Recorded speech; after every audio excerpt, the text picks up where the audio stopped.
Más bienvenidos a este día de apertura. Bueno, la palabra de hoy es preparación. Primer día de estos 5, de esta cruzada de Semana Santa, la primera de este año, la primera de las 3 cruzadas que tenemos cada año, que tienen que ver con eventos bíblicos o espirituales, tienen que ver con aquellas cosas que Dios quiere hacer con nosotros. No es simplemente por casualidad, no es porque sí, no es un capricho, es simplemente entender que esta fiesta, en general me refiero a la Semana Santa completa, es el evento cristiano más importante. ¿Está bien?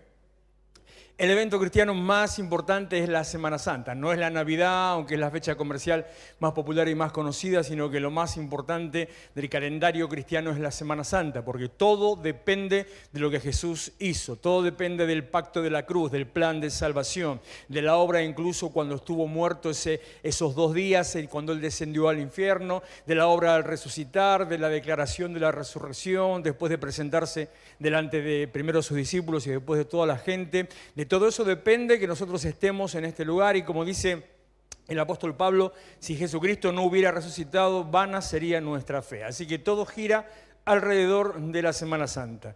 Si a veces uno tiene costumbres, bueno, qué sé yo, de celebrar los cumpleaños, pero la Biblia no dice nada del cumpleaños de Jesús.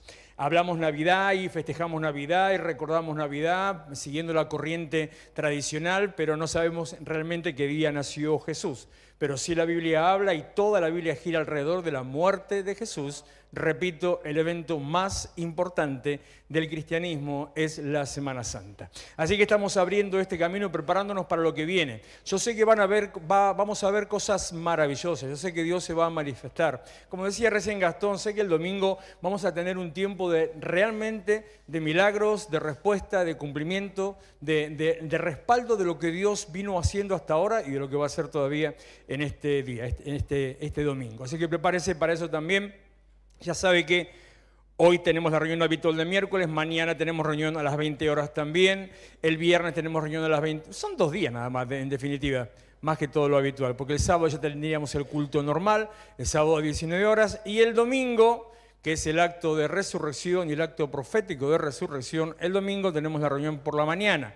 Así que prepárese, póngase el despertador, despiértese, véngase tempranito, preparadito para desayunar junto con la iglesia. A las 10 de la mañana tenemos la reunión de Pascua, reunión de resurrección, donde hacemos, si usted ya sabe lo que va a hacer, si no lo sabe se lo cuento ahora, hacemos la declaración y el acto profético de resurrección. ¿Qué es eso? No es ninguna cosa rara, no es ninguna cosa extraña, no es magia, no es gualicho, no es ninguna cosa que salga del plano bíblico, sino simplemente tomamos el espíritu de la resurrección, que es el que está en Jesús y lo levantó, el mismo que está en nosotros, según dice la Biblia. Tomamos esa palabra, esa verdad, y así venimos delante del Señor con aquellas situaciones en nuestra vida que necesitan ser resucitadas. Póngale alguna situación que se haya perdido, algo que esté caído, algo que haya literalmente muerto, alguna situación que esté estancada, una promesa olvidada o perdida, alguna de esas cosas que uno, por las vueltas de la vida, dice, no, me equivoqué, en realidad yo pensé que Dios me había hablado, pero al final no fue. Bueno, si Dios te habló, así va a ser y Dios va a cumplir las palabras que el Señor nos dio y tantas otras cosas que tenemos ahí.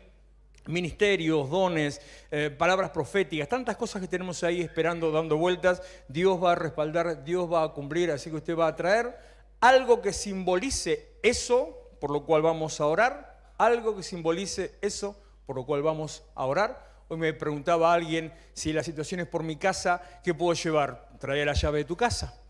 Pero puede ser otra cosa, algo que simplemente es una cuestión simbólica, no tiene nada más que ese efecto, algo simbólico. Y si no tiene nada que lo simbolice, bueno, agarra un papelito y en el papelito escribe tal y tal y tal cosa, y por eso vamos a estar orando el domingo al término de la reunión. Así que prepárese porque va a ser un tiempo de tremenda bendición, el cual Dios respalda como cada año lo ha hecho y porque Él es fiel a su palabra. Día de preparación, miércoles de preparación, y esa es la palabra de este día. ¿Qué quiere decir que es la palabra de este día? Cada uno de estos días tiene asignado una palabra temática, un tema, que es de lo cual hablamos y es lo que representa espiritualmente aquello en lo que nos enfocamos. Preparación tiene que ver con aquellas cosas a las cuales nosotros vamos caminando, vamos yendo. Preparación significa que estamos dispuestos a algo que va a pasar. Preparación significa que de una u otra manera yo me estoy alistando para recibir algo que Dios va a hacer. Preparación como escribí en un devocional hace unos días atrás, significa, eso es una definición mía, es personal, preparación significa pararme en el lugar al cual yo quiero estar antes de estar ahí, pero como si ahí estuviera. Entonces, tener todas las condiciones, ya tener todo lo que necesito para desarrollar o hacer aquello para cuando llegue. Preparar significa estar listo antes de tiempo para recibir lo que Dios va a hacer o lo que estamos esperando que Dios haga. La preparación es algo natural en nuestra vida. La última semana de Jesús, la última semana de vida de Jesús, fue una semana de mucho movimiento. Yo no sé si él era bien a la Argentina, que a último momento empezó a hacer todas las cosas, o que tenía ya en la recta final, así estaba pensado. Y en esa última semana empezó a dejar en orden un montón de cosas que tenían que ver con el funcionamiento de la futura iglesia y con la plantación del cristianismo o el Espíritu de Dios sobre la tierra, manifestándose a través de la iglesia y de sus discípulos. Por eso cuando usted se va a mudar, benditas sean las mudanzas, qué lío que son las mudanzas. ¿Le gusta la mudanza? Qué cosa que detesto son las mudanzas y sin embargo ya estoy pensando en mudarnos de acá, cosa que dije que nunca más iba a pasar, ya estoy pensando en irnos de este lugar. Si conoce algún galpón que mida, que sea más o menos de 10 por 50, de 20 por 30, 20 por 40, no 20 por 30, no, 20 por 40, 20 por 50, algo así, bienvenido sea. Ahí nos vamos a estar metiendo porque Dios nos va a mover para un lado o a una cosa así. Digo, cuando usted se está por mudar, cuando se va a cambiar de casa, a los días anteriores empieza a preparar sus cosas, empieza a meter todo en caja. Y no solamente eso, algo que siempre pasa en cada mudanza. Cuando empieza a prepararse para cambiar, empieza a encontrar cosas que las tenía guardadas desde la mudanza anterior y que todavía no las había tocado, que ahí estaban ahí acumuladas. Entonces, la mudanza es preparación y en la preparación también hay limpieza, hay un orden. Cuando usted está por hacer algo nuevo o va a ir o se va de vacaciones o va a empezar un trabajo nuevo, también se empieza a listar según aquellas cosas que tienen que ver con aquello nuevo a lo que va a hacer. Cuando van a hacer un hijo, prepara la casa, prepara la cuna, prepara el Moisés, prepara los ánimos, prepara tal vez una habitación adicional, prepara el baby shower, hace un montón de cosas para recibir al nene. Incluso cuando tal vez por alguna situación usted sabe que le queda poco de vida, también de la misma manera va preparando para ordenar algunas cosas para que todo quede más o menos en funcionamiento. O sea, ¿qué le quiero decir con esto? No quiero tirar ninguna pálida, sino solamente decir, la preparación es parte natural de las cosas de la vida. Para todo lo que vamos a hacer, en todo momento siempre nos estamos preparando. La preparación tiene que ver también con el movimiento espiritual. Dios, a través del profeta Isaías, le habla al rey Ezequías en un momento determinado y le dice, viejo, prepara tu casa porque ciertamente morirás y no vas a salir de esta situación. Y ahí es donde, surgió otra situación, se rebeló, no aceptó lo que Dios le decía y a partir de ahí vino la decadencia de Israel, la decadencia de la nación. La preparación es algo vital, es algo inmanente al cristianismo, a la vida natural y a la vida espiritual. Antes de que Jesús naciera, el mundo tuvo que estar preparado. O sea, tuvieron que pasar algunas cosas específicas para que fuera el momento indicado y apropiado para que Jesús pudiera nacer. Dice Gálatas 4:4 que cuando llegó el cumplimiento del tiempo, cuando se cumplió el momento esperado, entonces ahí Jesús nació. Y el momento esperado, ese momento que tenía que suceder, no fue porque sí, sino que había algunos factores que eran el condicionante para que dijeran, hoy sí, ya están las condiciones dadas para que Jesús naciera. A veces hablamos de un montón de otras cosas y decimos, cuando estén las condiciones dadas, tal vez más o menos voy a hacer o va a pasar o voy a llegar o voy a invertir o voy a cambiar lo que sea. Así estaban las condiciones dadas para que Jesús naciera. Las condiciones que no eran ninguna bonita, eran, crisis moral, crisis social, crisis política, crisis económica, crisis religiosa, crisis espiritual, crisis humanitaria, crisis de todo tipo.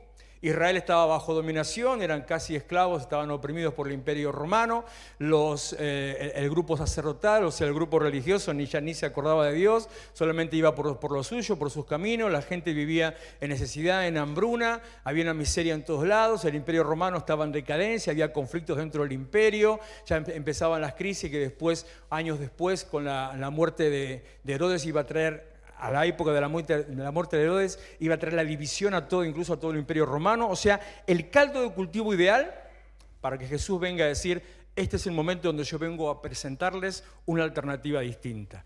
Así como el nacimiento de Jesús necesitó un ambiente preparado. La muerte de Jesús necesitaba la preparación para los acontecimientos que iban a venir.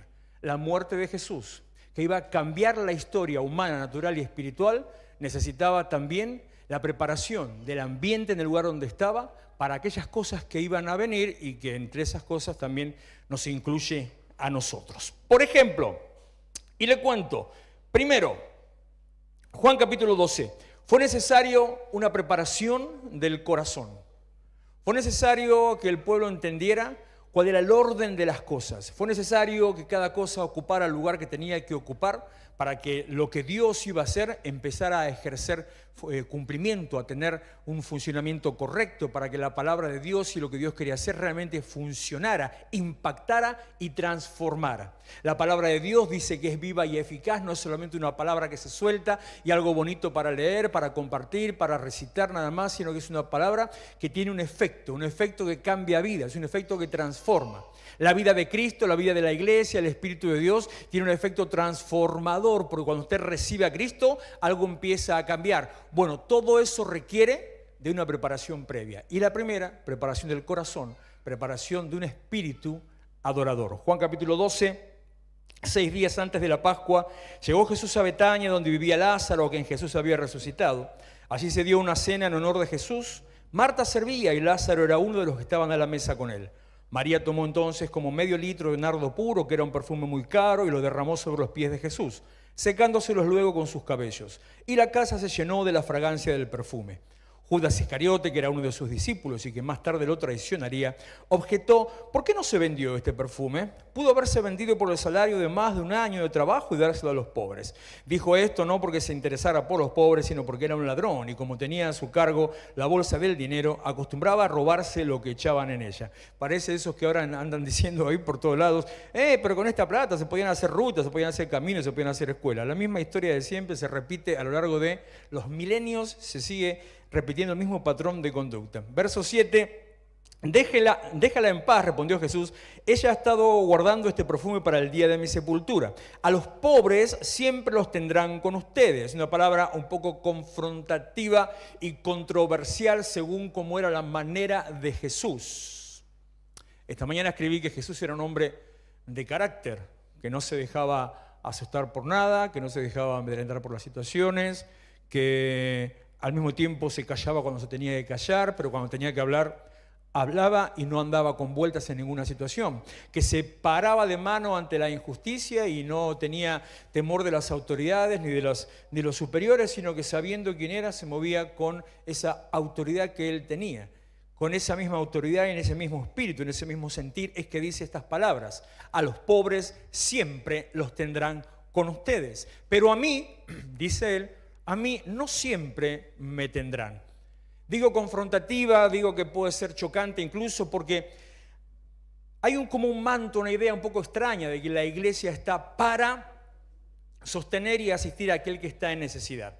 Y la iglesia no está para eso, sino que esa es una de las tareas o actividades que la iglesia ejerce. La iglesia está para otra cosa. ¿Para qué está la iglesia? La iglesia está para extender el reino de Dios. La iglesia está para predicar una buena noticia. La iglesia está para que la gente conozca que hay una alternativa distinta. La iglesia está para que mi vida, mía personal, y a partir de mi vida, mi casa, mi familia y todo mi entorno sea transformada. La iglesia está para que yo tenga acceso a la salvación, o sea, a la eternidad, al reino de los cielos. Eso es la iglesia. La iglesia no es una sociedad de fomento, la iglesia no es un club de asistencia social, la iglesia no es un club deportivo, la iglesia no es un espectáculo. La iglesia es una entidad espiritual para transformación de la tierra, del mundo natural en donde estamos insertados. Por eso, Jesús suelta esta expresión que puede ser chocante, pero lo que está diciendo es: lo importante no es asistir al necesitado. Paréntesis, sí es importante asistir al necesitado. Pero en ese momento en particular lo que está diciendo es: lo importante no es asistir al necesitado, lo importante es prepararme a mí para la sepultura, porque ellos van a estar siempre y a mí no siempre me van a tener. O sea, si me dejan a mí y atienden eso, no se iba a poder hacer la obra de Cristo. La adoración es más importante que atender las necesidades más urgentes.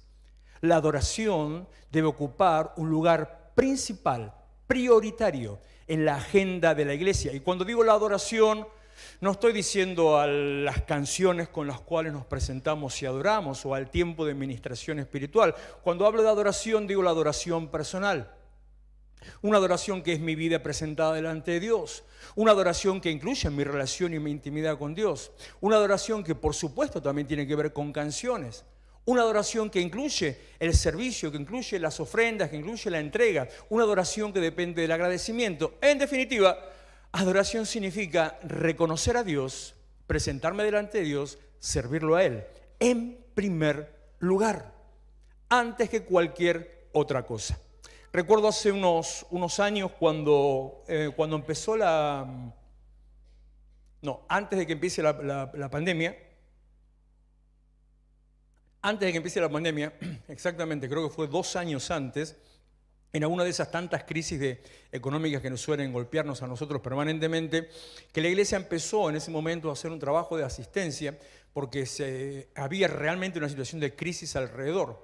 Empezamos ahí, fue donde nació, aproximadamente por ahí fue cuando nació también el Ministerio de Obreros Solidarios, solo que todavía no tenía la institución como ministerio. Y empezábamos a asistir a aquellos que estaban en necesidad.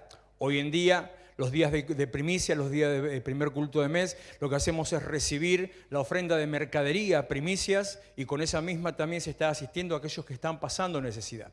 Pero en aquel momento, yo recuerdo que decía que teníamos que poner en foco a aquellos a nuestro alrededor que estuvieran pasando necesidad, porque muchos iban a estar en una situación difícil, en una situación complicada, y que teníamos que estar ahí para extender una mano, para ayudar. Pero, hice esta aclaración.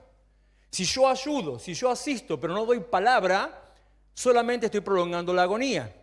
Si yo doy palabra, si yo predico, pero no asisto, simplemente estoy haciendo una fábula. Lo que tengo que hacer es asistir, pero lo más importante, poner a Dios en primer lugar. A los pobres siempre los tendrán, pero a mí, dijo Jesús, no siempre me tendrán. La adoración ocupa el lugar prioritario en las actividades de la iglesia. Es más, diría que es un servicio prioritario. Eso nos lleva a una reflexión personal, aunque la reflexión personal la voy a dejar al final, pero nos lleva a una reflexión personal. ¿De qué manera nosotros adoramos al Señor en el día a día? Cuando me levanto, cuando salgo, cuando me presento a hacer cualquier actividad, cuando voy a mi trabajo, cuando subo al transporte público, cuando voy al mercado, ¿de qué manera, adoro al Señor? Jesús fue ungido con un perfume costoso. Dice que era medio litro de perfume de nardo, que era muy caro.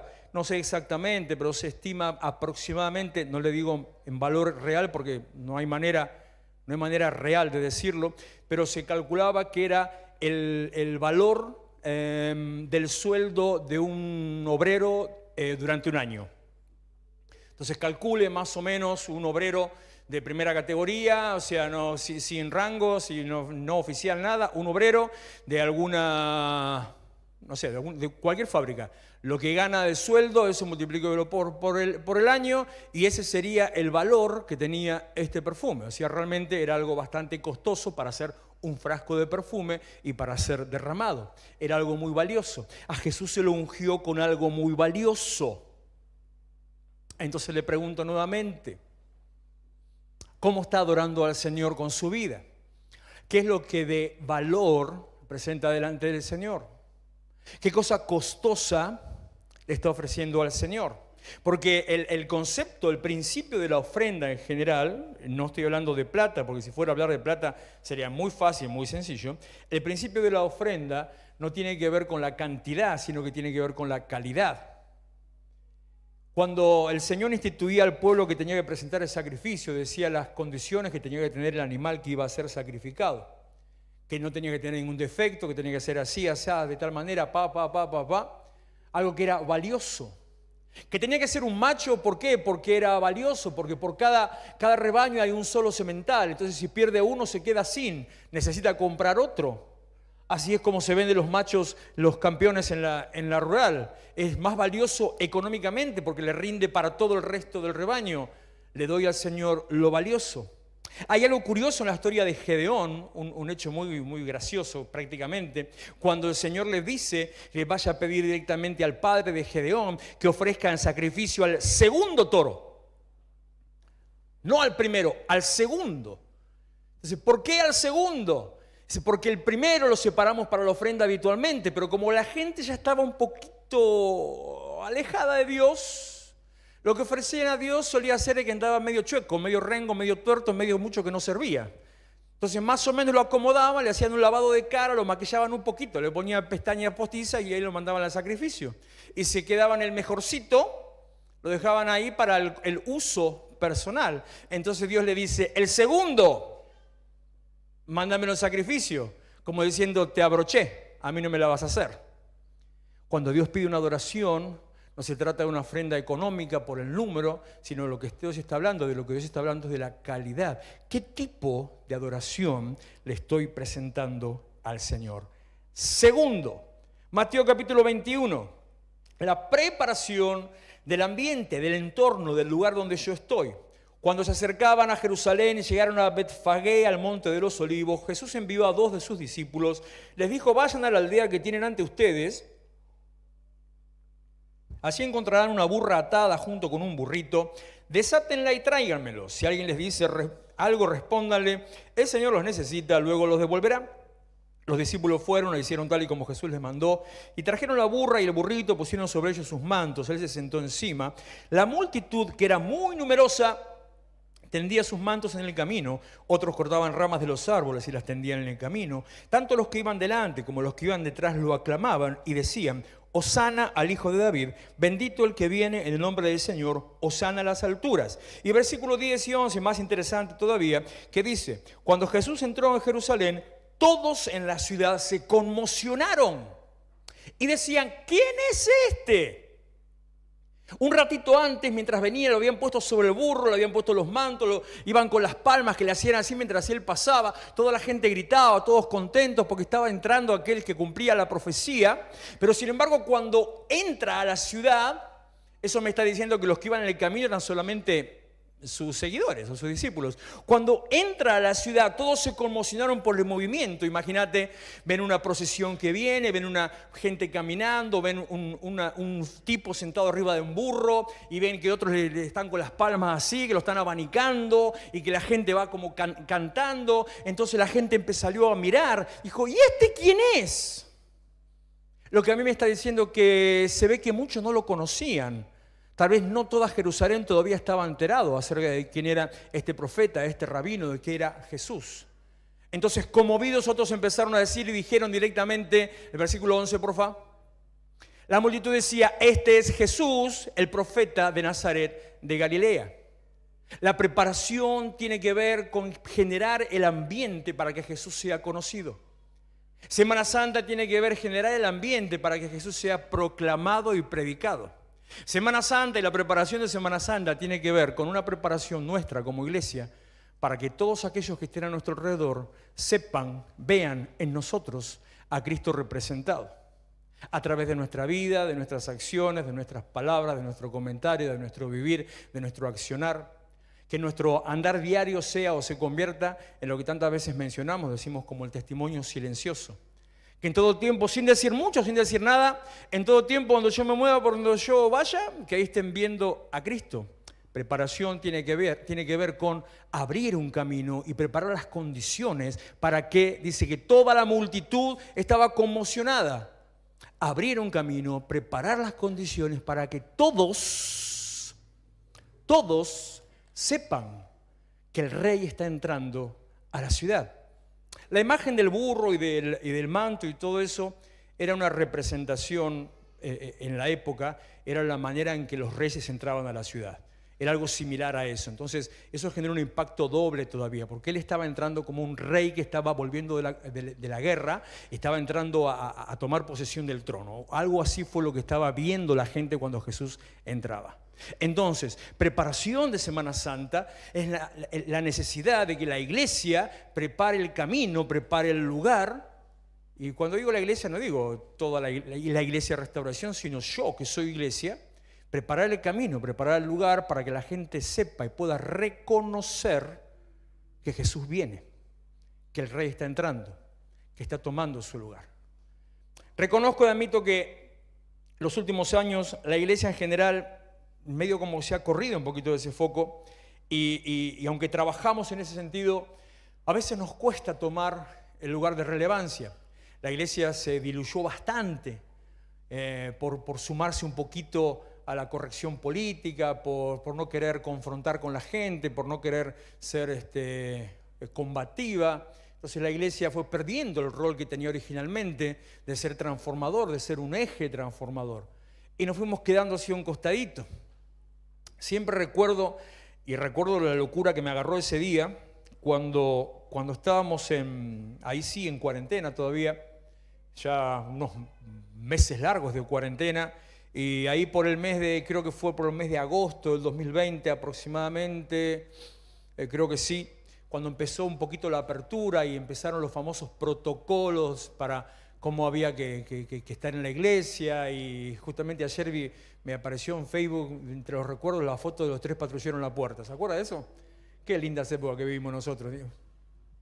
Estaban los de defensa todos juntos festejando, pero los patrulleros estaban con nosotros acá porque estábamos sentados.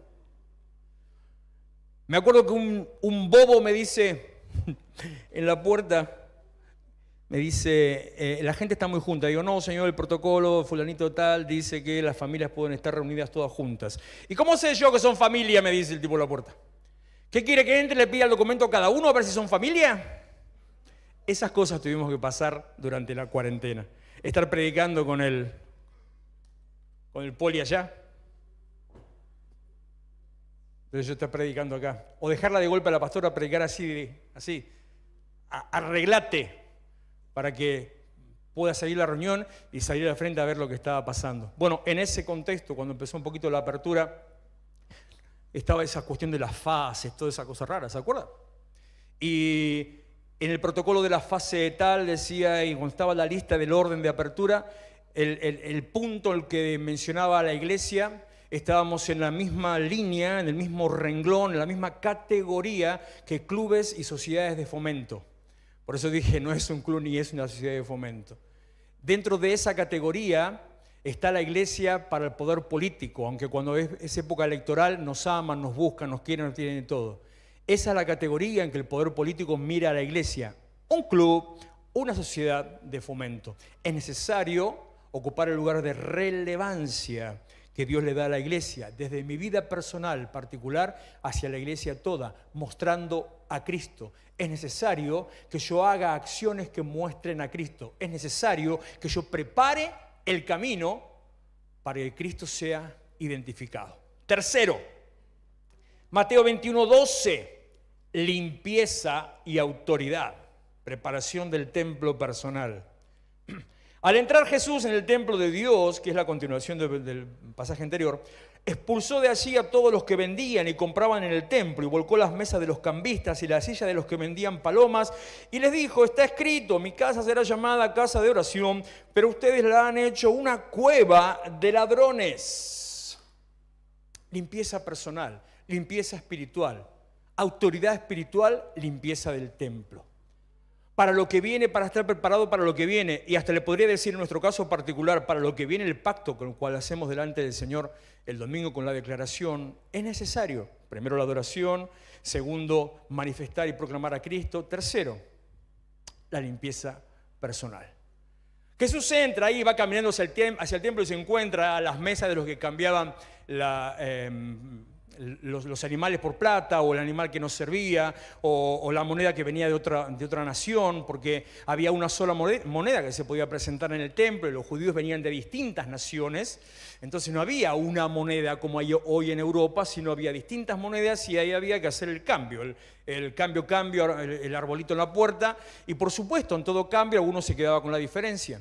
Lo mismo el que venía de lejos, que venía de caminar 50 kilómetros, no traía un corderito al hombro, entonces venía a la puerta del templo y se compraba. Mira lo que me acabo de acordar. Si alguno alguna vez, son recuerdos de mi infancia, después Guillermo me dice cosas de vejez, no sé qué cosa rara.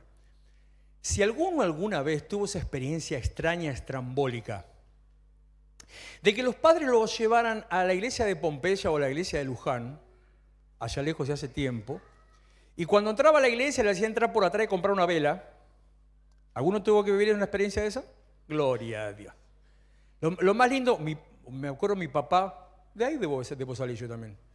Mi papá casi se agarra piña con el cura. Claro, ¿por qué? Porque nos hacían hacer toda la fila para comprar la vela, entonces había que comprar la vela, no un 500, era... Entonces comprabas la vela según lo que podías comprar, lo que ibas a pedir, era chiquita o grande, toda la caminata, entonces ibas ahí, ponías la vela no sé dónde y prendías la vela y te ibas, y no va que mi viejo ve cómo agarraban la vela, le cortaban el cabito, lo llevaban para atrás, la ponían otra vez a la venta. Le quería pegar al cura, en serio. No empecemos a hablar, dejemos ir, ¿no? La iglesia no es para hacer negocios personales.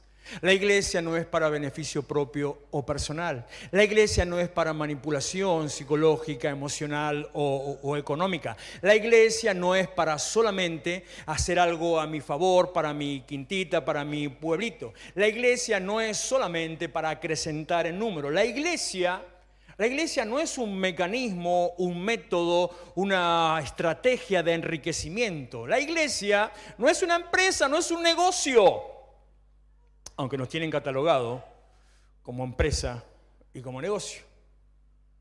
Por supuesto que a veces decimos que es la empresa de Dios y los que entendemos, cuando entendemos el concepto encaja bien, pero decirlo en realidad es bastante confrontativo porque no es exactamente de la misma manera. Sí es la obra de Dios, pero la iglesia no es para beneficio personal.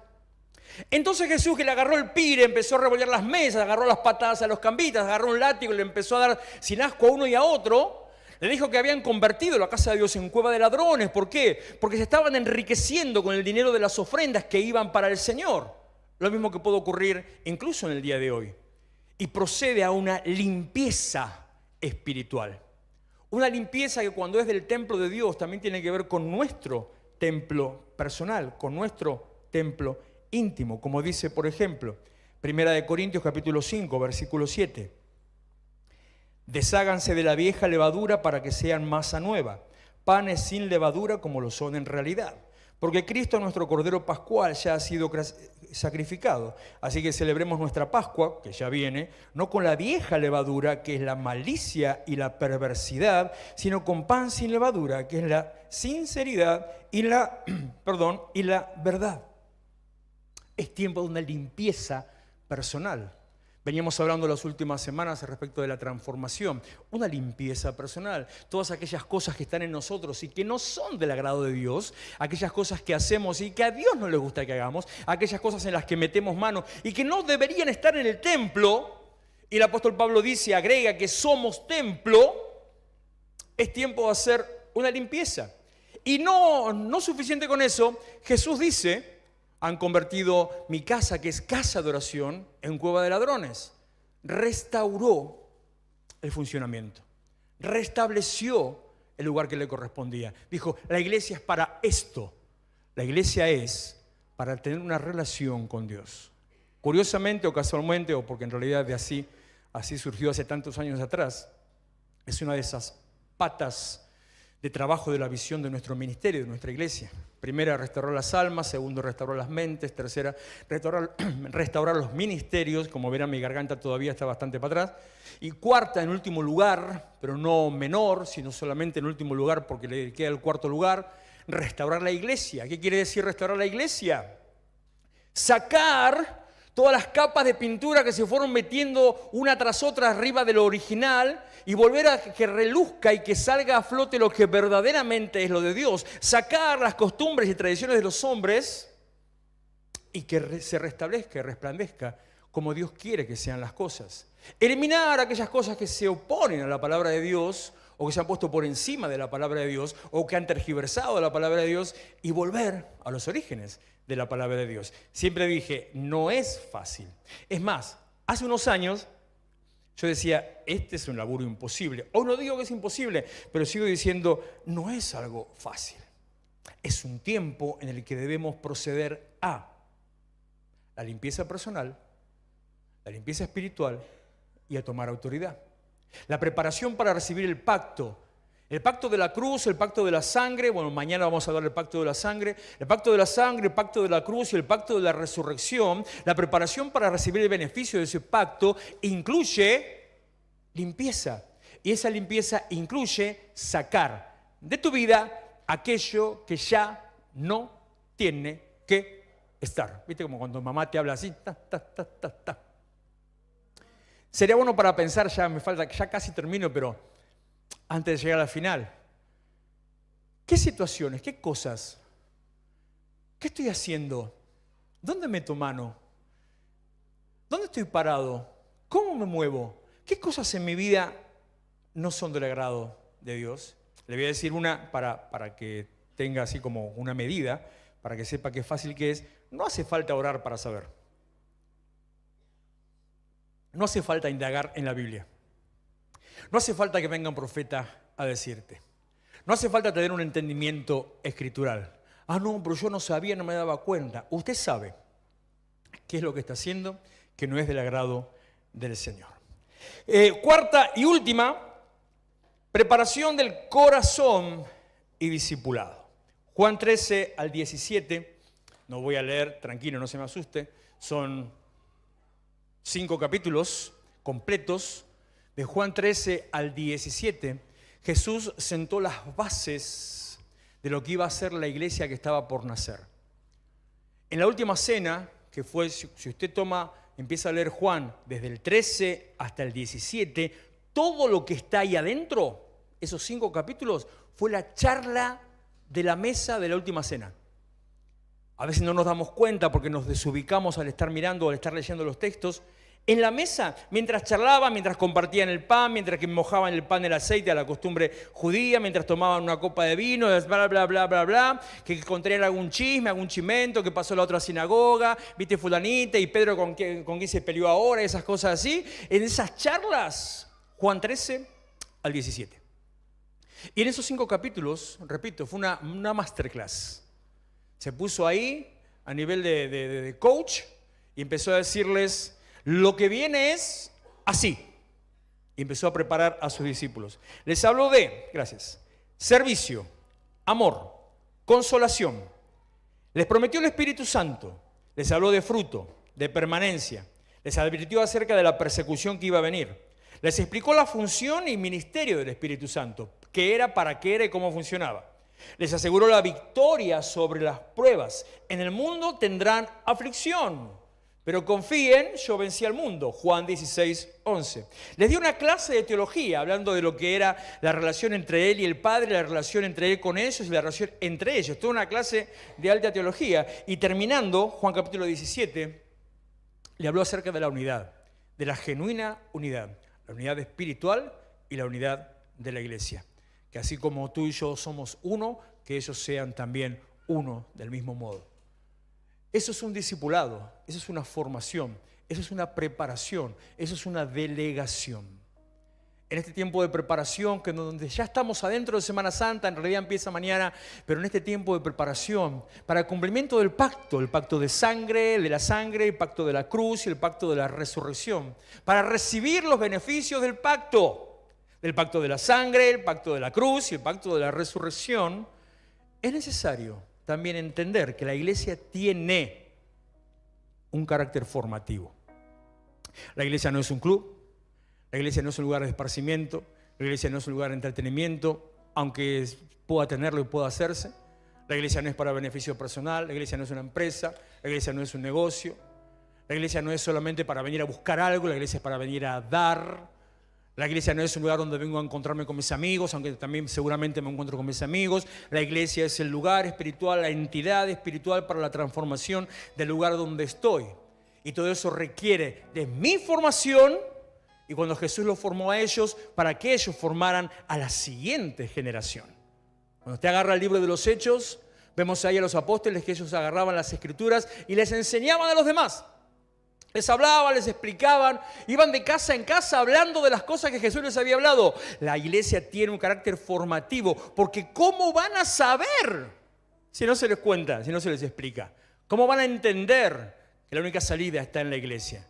¿Cómo hizo usted para saber que la salvación está en Cristo si no hubo alguien que se lo dijera? ¿Cómo hizo para entender que en realidad Cristo es el único camino? Tal vez hoy todavía está pensando que bueno, es una alternativa.